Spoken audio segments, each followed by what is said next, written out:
comes a time when the amazing, the mighty, and the uncanny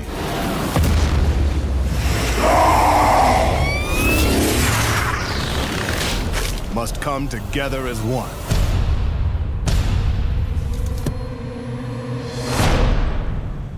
We're gonna need a bigger team. Lego Marvel. Para muitos, o melhor jogo Lego já criado. Para outros, um acerto muito grande da Marvel.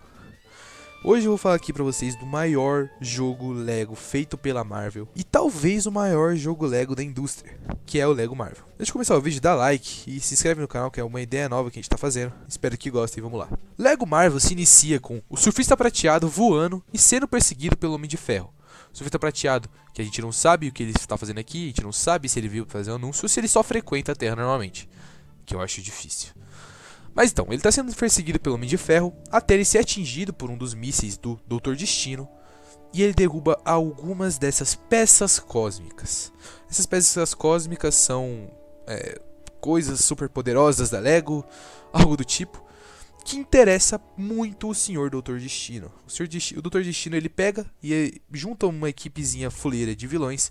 Essa tendo Caveira Vermelha, Abominável, o vilão do Wolverine, que Dente Sabre e o Stan Lee.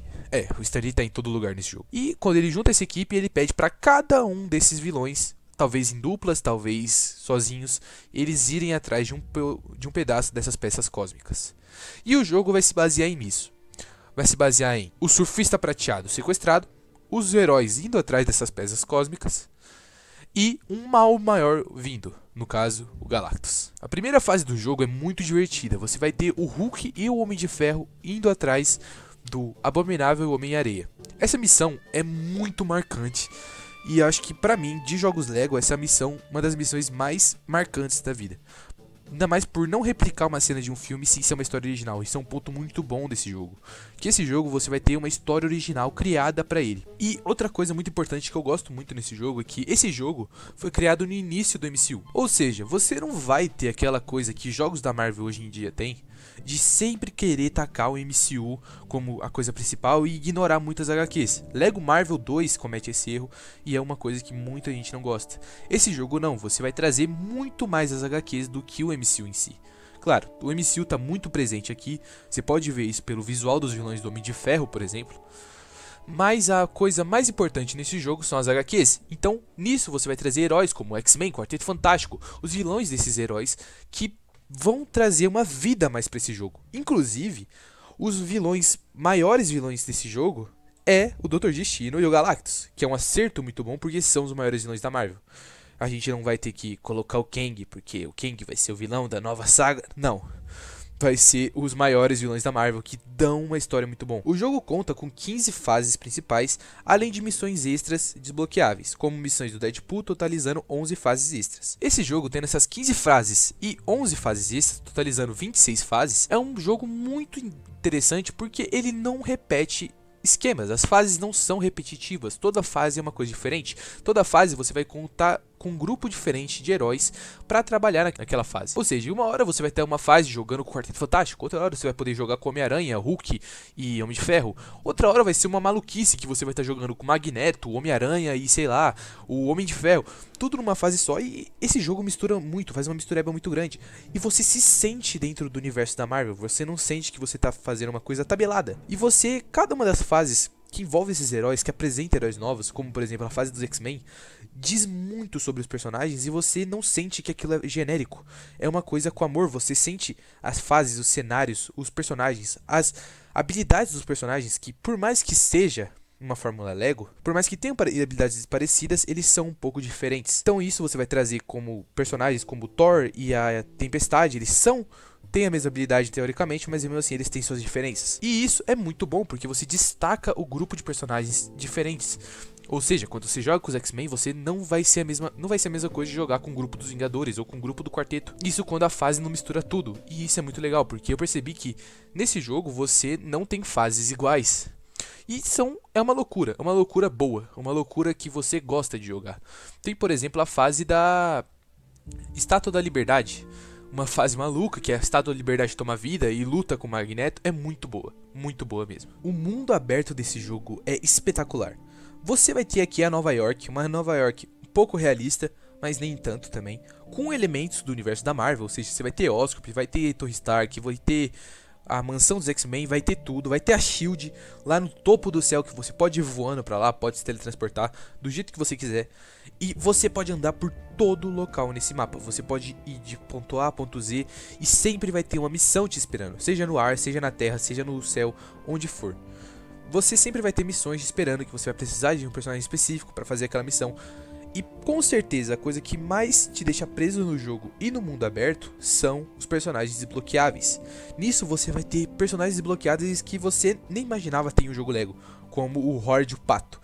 Sério, tem o Horde e o Pato nesse jogo. E o número de personagens jogáveis nesse jogo é 130 personagens jogáveis que você pode desbloquear, seja no modo história ou desbloquear na cidade depois que você acabar o jogo. Sem contar o maior trauma de infância de todo jogador de Lego Marvel, que é o maldito Deadpool. Sério, se você quando era criança e jogava esse jogo, se você nunca quis desbloquear o Deadpool, você é maluco. Um detalhe muito legal que eu gosto desse jogo, isso também nos personagens jogáveis, é que cada um dos personagens principais do jogo, os heróis, eles têm sua galeria de vilões bem explorada. Por exemplo, o Homem-Aranha tem todos os seus vilões praticamente, o Homem de Ferro tem seus vilões que apareceram no MCU, queria ver mais, mas eles têm os vilões do MCU, o Capitão América tem seus vilões, Quarteto Fantástico tem seus vilões, X-Men tem seus vilões, e eles são muito bem feitos. Os vilões, todos eles, ou quase todos, aparecem em algumas missões no jogo, tanto que no final é um final muito bom, que todos se juntam para lutar com Galactus, e isso é muito legal. E esse jogo tem aquela mecânica clássica de jogos Lego, e principal desse jogo, que muita gente se lembra desse jogo, que é resgatar o Stan Lee. Você pode ter o Stan Lee preso em qualquer lugar, em missões, no jogo aberto. No total você tem que resgatar ele 115 vezes no jogo, muita coisa, que é um desafio bem legal de você fazer durante o jogo. Faz o jogo ter uma vida bem maior. E se você é fã da Marvel e de referências, esse jogo tá lotada. Você vai ter referências de tudo, de jogos, de coisas antigas, coisas que estariam por vir, de tudo. Esse jogo, o final dele é os Guardiões da Galáxia chegando, a formação do jogo, dos filmes. Que é uma coisa loucura, tipo, é uma coisa que deu spoiler do filme que seria lançado um ano depois, sabe?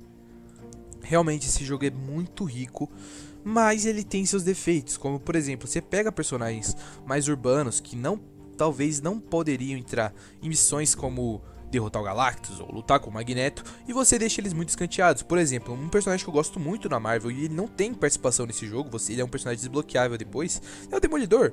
E você não tem como fazer missões com o Demolidor, que isso é muito triste, me deixou muito triste. E isso acontece com vários outros personagens, não só o Demolidor em si, sabe? E claro, esse jogo foi um dos primeiros jogos Lego, se não o segundo, se eu não me engano, que faz dublagem nos diálogos. E isso é incrível. Se eu não me engano, o último jogo Lego, o primeiro que teve dublagem, é o Lego Batman, que você só tinha dublagens nas cutscenes e de bem pouco. Aqui nesse jogo você tem muito mais dublagem, tipo, o jogo, os personagens conversam muito, seja em cutscenes, seja em jogo, eles conversam, e isso é muito legal. Você vai ter várias pérolas jogadas pelo jogo, que vai ter a dublagem, e isso pra época é muito bom, tipo, muito bom mesmo. Enfim, esse jogo Lego, ele tem um saldo muito positivo, na minha opinião, em quesito jogabilidade, em quesito infância. Esse jogo fez minha infância, foi um dos primeiros jogos Lego que eu joguei, e ele é incrível. Incrível, e eu fico muito feliz dele não ser um Lego Vingadores, que a Marvel só ia pegar e replicar a fórmula do MCU com os heróis do MCU. Esse jogo é muito bom, e se você nunca jogou, eu espero que jogue. We captured Doc Ock, but we lost the Green Goblin. Don't worry, we're tracking him. Target located. He's gone to the Oscorp building. Bom, e eu tô aqui pra falar sobre a platina desse jogo. E cara, honestamente, esse jogo é bem satisfatório de platinar. Porque as missões secundárias não são missões secundárias irritantes ou chatas. É uma missão secundária da hora, sabe? E tipo, a variedade que tem é muito da hora. Só que uma coisa que me estressa é missão secundária de tempo. Mano, isso foi uma das coisas mais chatas do mundo aberto, inclusive. Mas, tipo, de missões secundárias assim, o jogo é bem interessante. Ele consegue prender você por um tempo. Quando você volta nas fases pra fazer o jogo livre, não é tão chato. E, mano, esse jogo é, tipo, todos os Legos, ele é um 10/10. E falando sobre a platina dele, as melhores partes foram pegar o Stan Lee e o Deadpool. Porque, mano, o Deadpool é simplesmente o melhor personagem pra você pegar. Só acho que ainda tem pouco potencial. Poderia mostrar um pouquinho mais dele. Mas é isso, essa é a minha review sobre a platina desse jogo.